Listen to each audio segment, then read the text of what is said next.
Having received the constitutional majority, substitute Senate Bill 50. He's the second highest elected official in the state, Lieutenant Governor Brad Owen, in the position for 18 years. For about $116,000 a year, his job is a mix of ceremony and lawmaking. He's the president of the Senate, in charge of it when in session. To the people of our state. He's also the acting governor when the state's top boss is out of the state. Like during the Oso slide, it was Brad Owen, not Jay Inslee, who declared a state of emergency. So I met the State Patrol halfway between Olympia and Graham, and in the middle of the night signed the papers.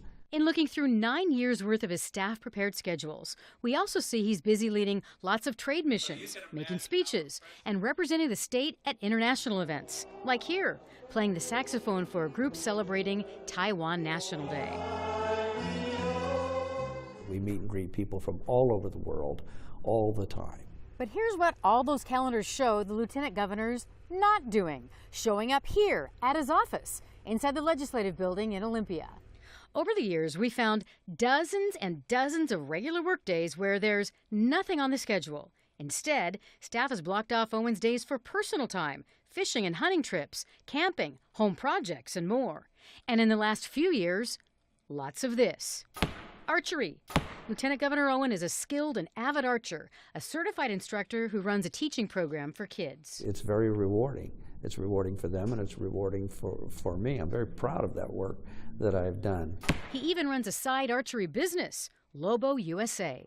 The company website offers private and group lessons, and for a base fee of $325, they have a mobile archery program described as perfect for parties and office retreats. I don't think the public expects you or would approve of you moonlighting. Former state auditor Brian Sontag says this is the first time he's ever heard of a statewide elected official operating a for-profit business on the side. Going out and volunteering, if you're doing public service in that way, that's one thing. If you're out trying to earn additional income at the same time you're being paid by the public to hold your office, I think that's questionable. Lobo USA's biggest customer? The Puyallup tribe. Last year, the lieutenant governor signed a $20,000 contract with the tribe to teach young people the correct way to shoot bows and arrows. He has a second contract this year.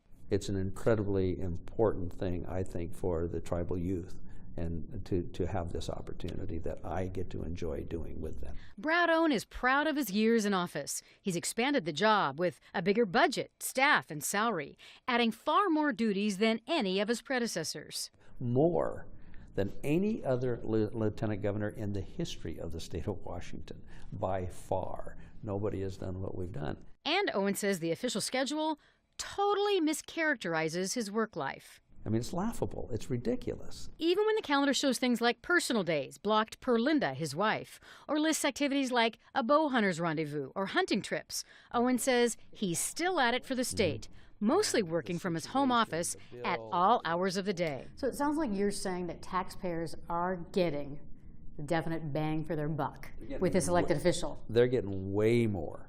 The fact that he's running a business while in government is not illegal. Patrick Doble is a government ethics expert and professor of public service at the University of Washington. He says the public expects a bigger job and salary to mean a bigger in-person presence. It really is interesting that to the extent he's worked to make the job much more responsible and much more powerful, that going along with that is this obligation to be present in the position. The more employees you have, the more important it is that the boss be there. And back to the current archery contract. We found Owen has an investor in the business, which he disclosed to the state in this letter. Who is it? Aaron Flygar, one of the Puyallup tribe's top lobbyists, a person paid to promote legislative agendas.